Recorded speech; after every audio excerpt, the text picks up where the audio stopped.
So last class we started looking at variables, and I was going through these with the assumption that you guys are familiar with string, char, integer, and floating point variable types. Does anybody want more explanation on those, or are you guys fairly comfortable with variable types? Getting no response. Fairly comfortable? Fairly comfortable? Okay. Then I want to go into a couple others, just a last few. Does anybody know what the smallest variable the smallest amount of memory, the variable that takes up the smallest amount of memory, what is it? The Boolean. Okay. Bool. We give it a name. Bool truth.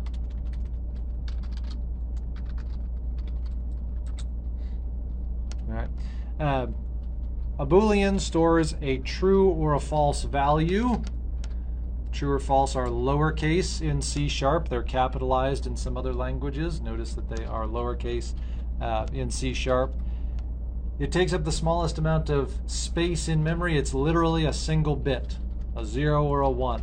Okay? 0 for false, 1 for true. All right, so very nice and small.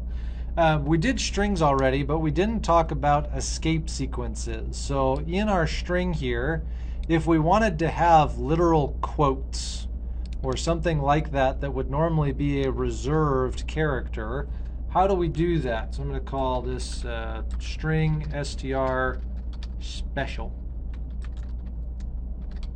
This is a quote. How would I put quote marks around the word quote?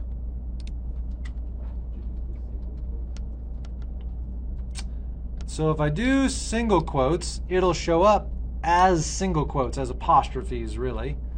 Okay?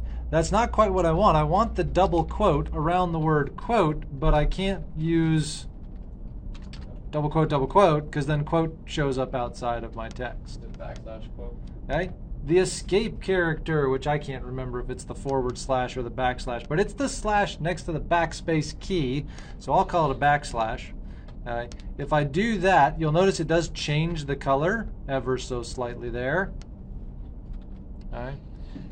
And that will put in a literal quote mark in the string rather than saying this is encapsulating the string literal. We can use escape characters for other things as well.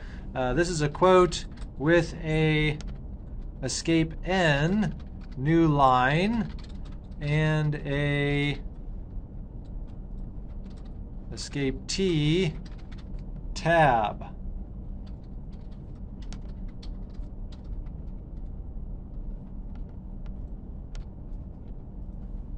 Okay.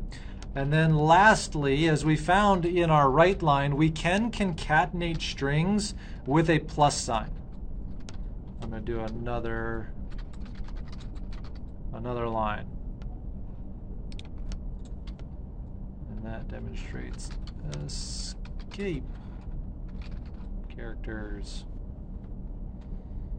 Okay. We haven't been looking at what this shows. We haven't been outputting what this shows, so maybe we should actually spit that out so we can see what that looks like. I'm going to do a console, capital C, console.writeLine, str special. Don't forget to end your lines with those semicolons, and an F5 to run it.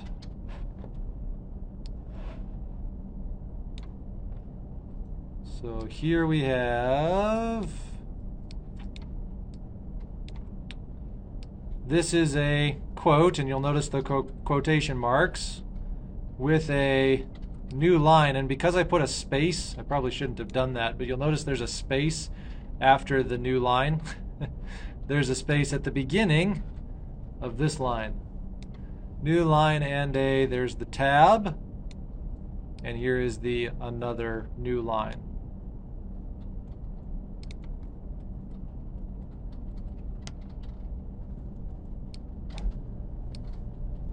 This bit right here we might do at some point in time just so that our program executes and leaves when it's done. Okay. remember, so each of these different variables that we're creating here, we started talking about object-oriented programming from the standpoint of objects and methods, right? Well, are variables objects? Right? Everything is an object. Everything is an object in object-oriented programming. Now, objects may have very few properties or very few methods, but everything is technically an object. Okay? Just to kind of show you what some of those look like. So whole number, for example, that's an integer. If I put a dot, you'll notice that it has a set of things, either properties or methods, associated with it. Not a lot of useful things necessarily, but like the toString command. If I wanted to store this in a string, the toString command works. So like, let's just check that real quick. If I were to do string str number equals whole number, does that work? Huh. In Visual Basic, in Python, and JavaScript, that would probably have worked just fine. Because you can put a number, you can represent a number with text, right? Why is it not working here? Because C# is very strongly typed, right? Very strongly typed. So if I want to do this, if I do a .toString, open close paren, they are objects.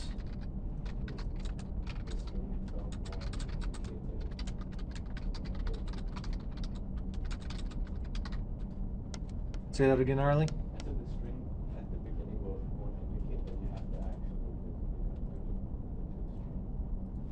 No. Well, it does to us because we know that it's strongly typed. But like this line right here, it would look a little different in VB. But if we were to run that in VB, it would work just fine. Okay? We can put a number in a string in other languages, no problem. But because it is strongly typed and they don't want the mismatch, okay? That's why we have to do a toString here. And almost every object is going to have a toString function that some way, shape, or form converts the object into a function. Okay? So that's a method. What about a property? Do variables have properties?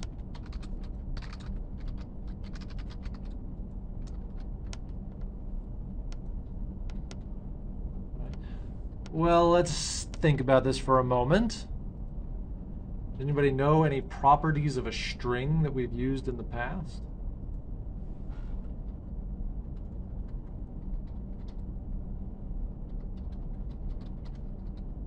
I could look at it by saying, let's say, str special dot, and that would give me a whole bunch of things.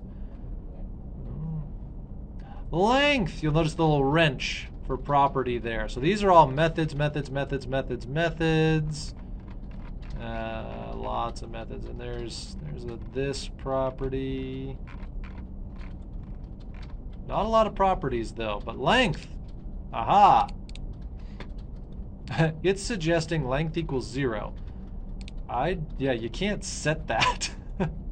Good job, AI. You have failed. Okay. If I want to do something with this, I could make like an integer int length and set it equal to our str special dot length. That would be the length of the string, the number of characters in it. All right, so length is a example of a property that our variables have. So even our variables are objects. Okay. And then one last thing. If I do str special dot, notice that I can change the case with a to upper or a to lower. So we've got some functions kind of like that. Other string functions, string methods, I should call it string methods. Okay.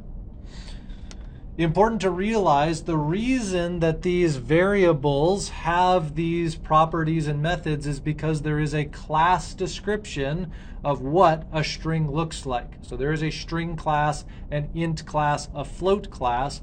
We're creating an instance of that particular class when we declare a variable. We're creating an object of a particular type. That's a good little primer when we go to create objects of our own. When we have to instantiate those, probably a formula here of type of object, object name, that we're going to continue using a little bit later. Okay. Okay, any questions on variables and the basic syntax of C#? Curly braces, semicolons at the end of lines, parentheses for functions, parameters inside parentheses. Everybody's happy? Okay, let's move on to something else then. Do make sure, so this is a good little reference, especially with some of the comments that we put up at the top. Just hang on to this for your own reference. Make sure I save it, and then I'm going to do a new project.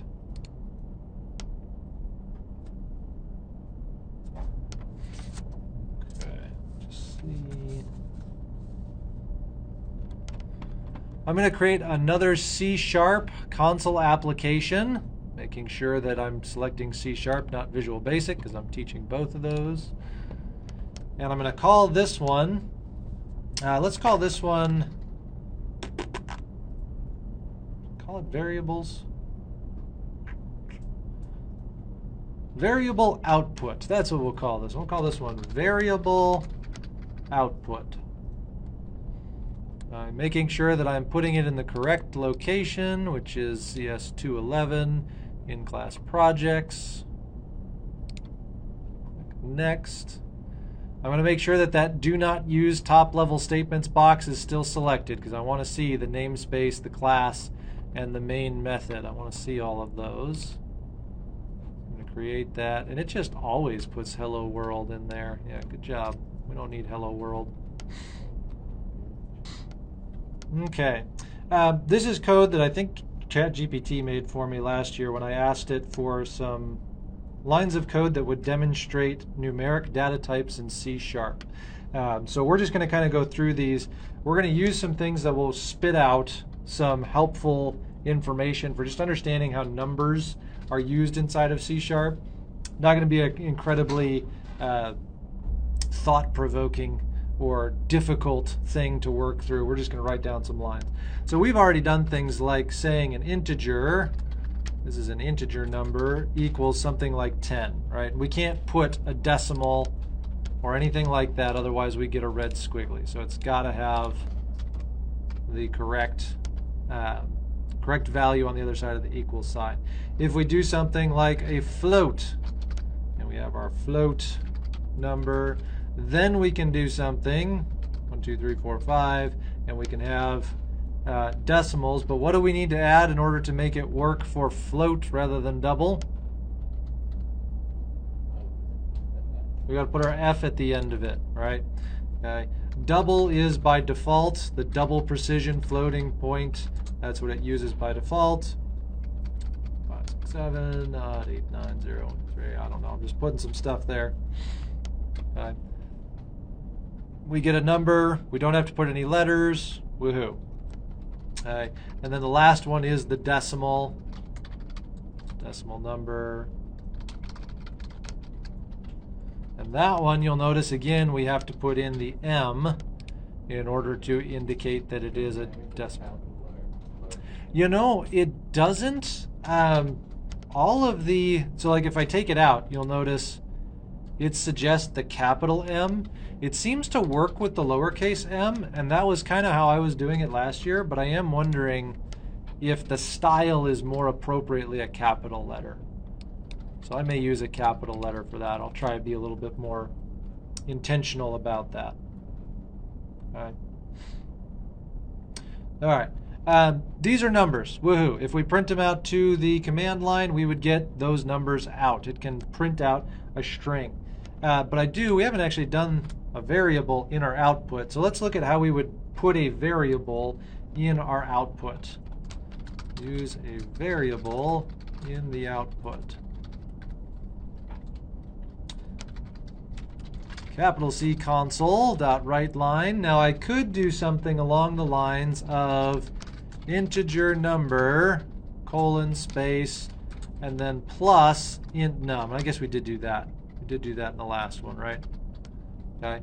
We could do this, but what if I wanted to put the variable in the middle of a sentence without adding variables into concatenating strings together? That's what I'm trying to say. Can I do it without having to concatenate strings together? And I can, in fact.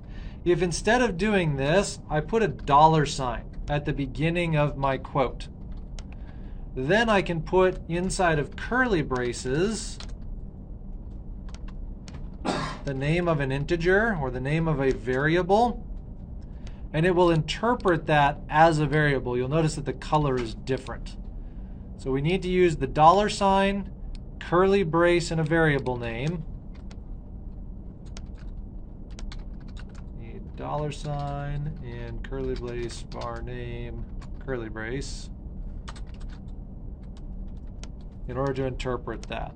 Okay, so just writing a couple of lines for the other ones. If we do a float number with float num, console.write line, and our IntelliSense is picking up where we're headed with this. Double number.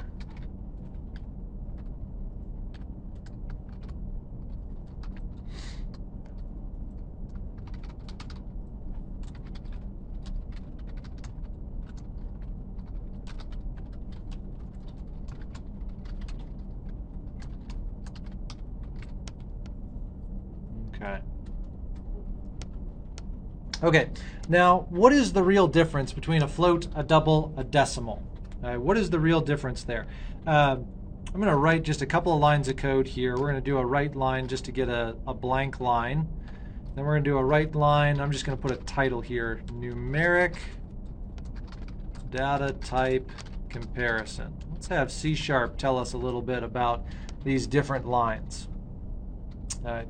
Do a console.write line, a dollar and an open quote, integer range, colon, then inside of my curly braces, rather than a variable name, I'm actually going to take the int class, put a dot, because the classes have properties and methods, and it's auto-completing min-val, max-val. That is kind of what I want to do.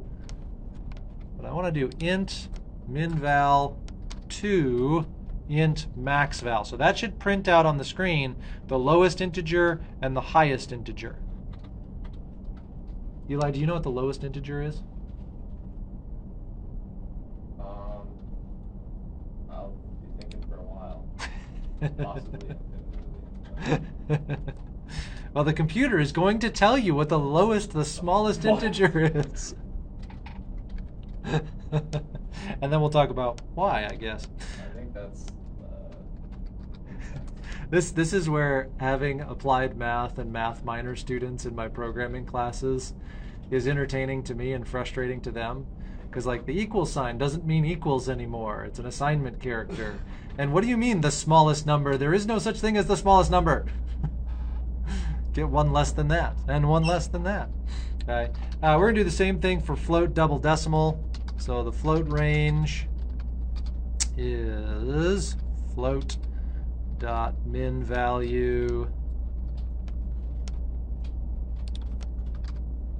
to, and I'm wondering if I could speed this up a little bit by doing a copy and paste. Float double decimal, float double decimal, float double decimal. Okay. And then one more piece of interesting information. I'm going to do another console.write line just to get a blank line there before we run this and learn all sorts of things about C# and variables, is the numeric precision.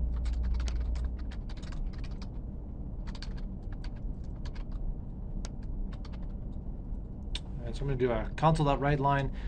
We've got our float precision, because the precision of an integer is just whole number, it's ones. But float precision and double precision and then decimal precision. Let's see what those all are. And the way that we do that is with the class name dot epsilon. Epsilon is our precision. I should be able to end that one off. Spaced. Double. Decimal. Ooh, decimal doesn't have an epsilon. Alright, well, we'll get rid of the decimal one there. We'll at least have float in our double. Smallest positive float value that is greater than 0. So essentially it can go 45 place values. Increment by that much. At 45 place values. Yeah, so that is confusing. It is telling us, oops. There we go. It is telling us what we're wanting to hear, but not in the way I was remembering it saying. So it's essentially saying floating point, you got 45 decimal places. Double precision, you've got 324 decimal places. It's a lot of decimal places. It's very precise. Okay. So what is decimal then? If I was saying it was at least 100 decimal places, this is 324. Decimal is more. Whatever decimal is, it's more precise. Okay. All right. We talked about chars and strings and bools. I was going to play around with those a little bit more.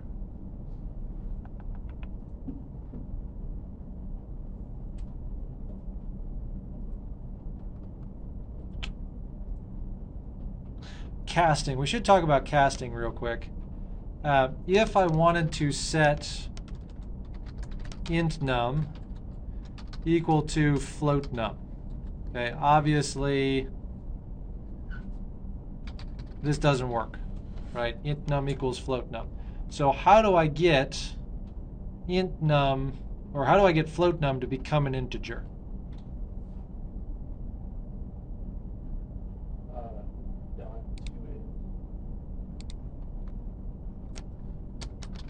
To int?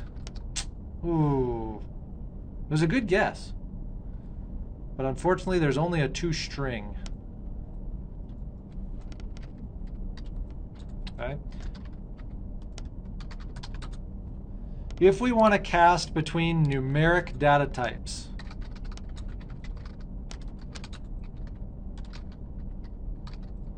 we can do that by putting the type that we are trying to cast into in parentheses in front of the variable name.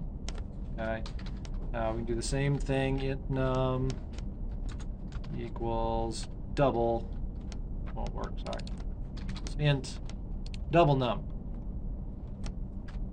Okay. If we have something like double num, and we're trying to set it equal to int num, you'll notice that once again, ooh, that one works. It's hilarious to me that that works. Do you know why that's funny?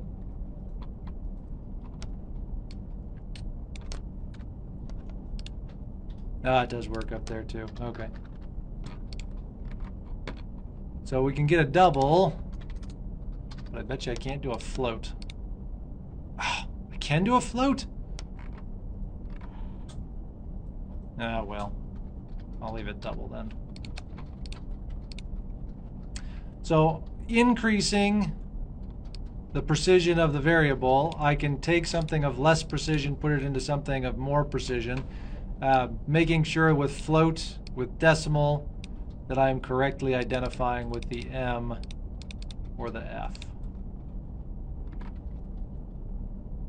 Okay.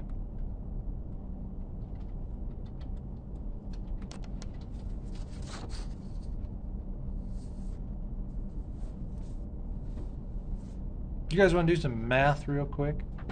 Let's do some math.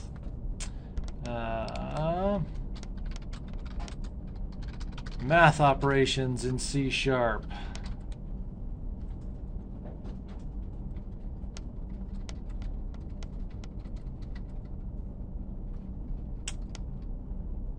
Let's see, we've got int, we've got a float, we've got a double. I'm going to create some new ones. I'm going to do an int a equals 10, int b equals 3, and then I'm going to have double x equals 4. Forgot my semicolon, and double y. Sure, 5 is just fine. 5. All right, so we've got 2 integers, we've got 2 doubles. All right. Typical operations. So if we do a couple of operations, I'm going to list them out in text, and then we'll do them mathematically. So a plus b equals, and then we can put a plus b. This may be confusing. I should...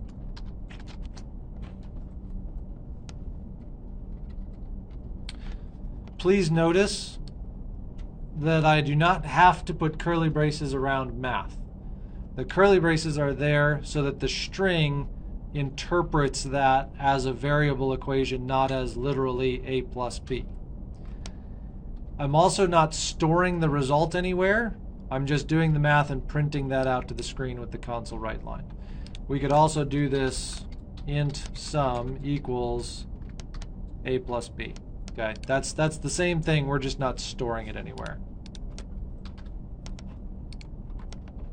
All right, I'm gonna copy this because we're just gonna do all the mathematical. So we got plus, we got minus, we got divided by, multiplication, then divided by, and then let's also do a percent sign, whatever that could be.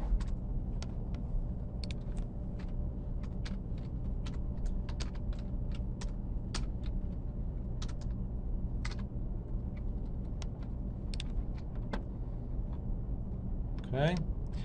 Now, what would we expect the output to be? What is 10 plus 3? 13.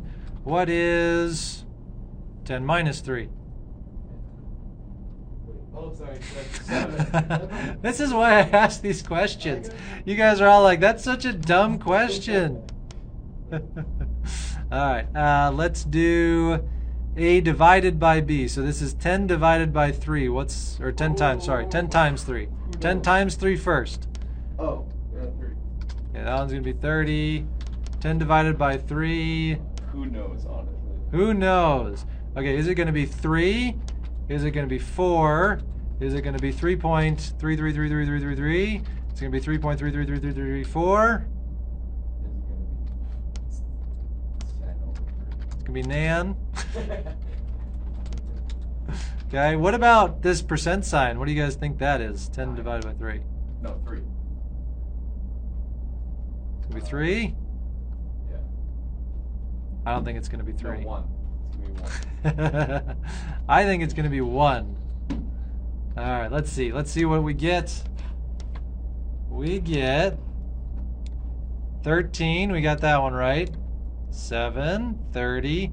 Ah, interesting. We get a 3 here and a 1 here. Interesting. Okay. So that one gives a 3. It's not rounding down. It's integer division if both sides are ints. Okay. As soon as we throw a double into the works, it's going to be a little bit different. Now, Andrew, why is this one 1? What mathematical operation is that?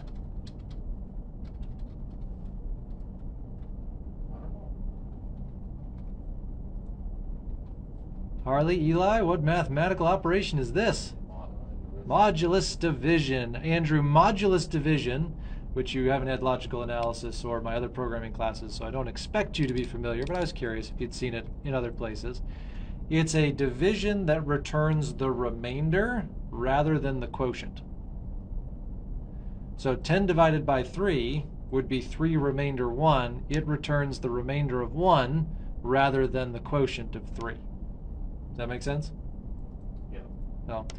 When something evenly divides, it'll be equal to 0. Which might come in handy. You know, it might be very important at some point in the near future. If it evenly divides, it'll be equal to 0. Real quick, let's do a console.write line with a divided by x. A divided by x. So what do you guys think? This is going to be 10 divided by 4. What do you think the answer will be?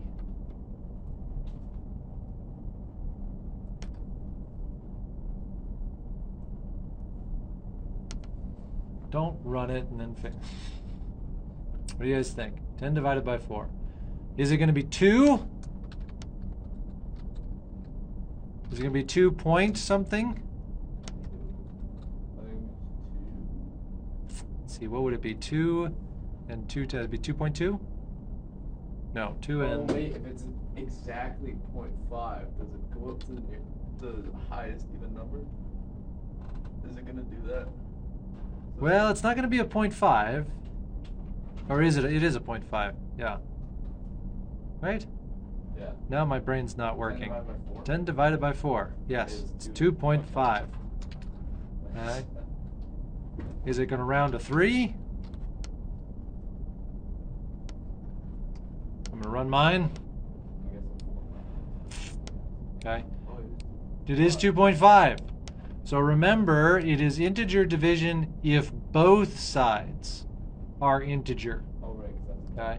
As soon as we put a double in the mix, yep, we've got a double now, so we end up with 2.5. It is 2.5 because of the double. Okay. Ba-dum-ba-dum-ba-dum. We do have incrementers and decrementers like in C++. So we can do A++, and we can do B minus minus, and those will work to increase A by 1. Forgot to put my comment character there.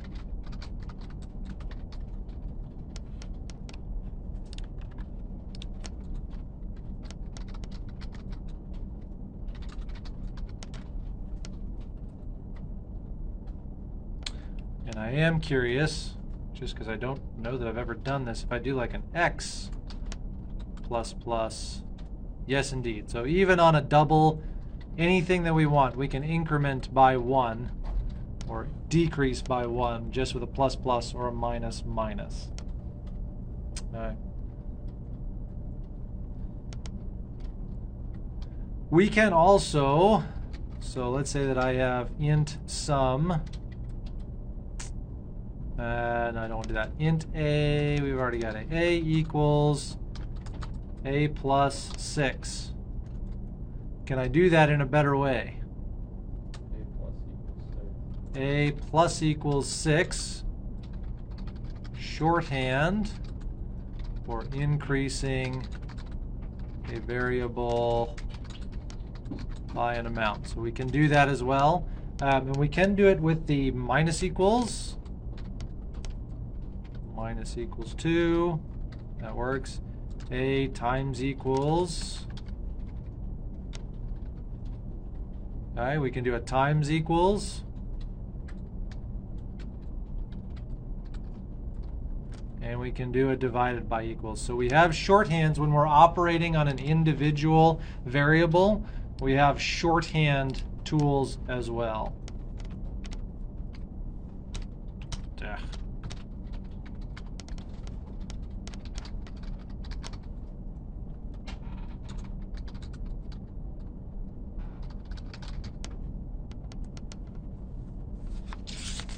Then, lastly, so exponentials. You might have been wondering, why didn't we do, let me just copy this real quick. Why didn't we try something like this? Ooh, it seems to be working. What do you think a raised to the power of b is going to be? I tried it earlier.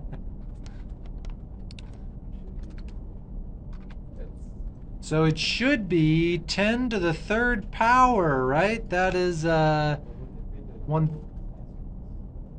Well, let's try that too. Let's figure out what's going on here. What is our exponential character? 1, 2, 3. Huh. Doesn't like that one. So it definitely doesn't like the double asterisk. So what do we think? This is going to be 1,000? No. Eli's like, not a chance. What is it? A to the B is apparently 9. 10 to the third power is 9. That's the math I learned. What's going on there? If I put my mouse over here, you'll notice that it actually has a little int operator with very little information. It's a bitwise and, I believe. All right. So, or maybe it's a bitwise or. Hold on. 10 and 3 got us to 9. It's not a. It is a bitwise function. Let's leave it at that for now. Okay. 9. Why? Okay. Bitwise operation. We'll just call it that for now. Okay. Forget my comment characters. So mathematical functions that we would expect. Squirt.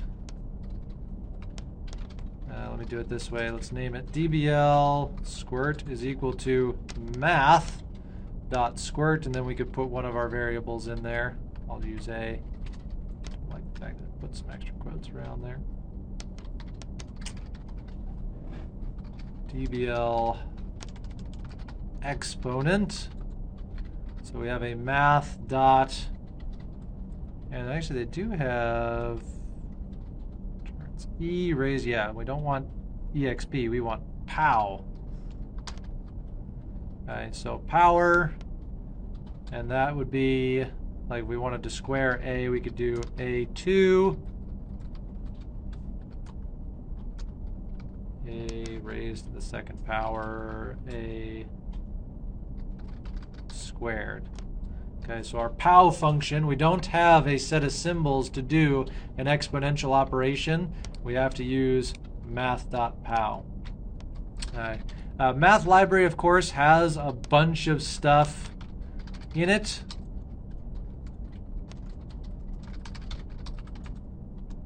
Which you could explore, but things like rounding, we can do a round, math.pi, to say 4 decimal places, 11415.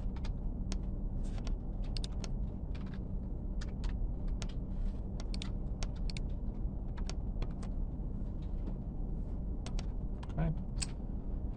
All sorts of fun things that we can do there. We're a little bit over time, so I'm going to stop there.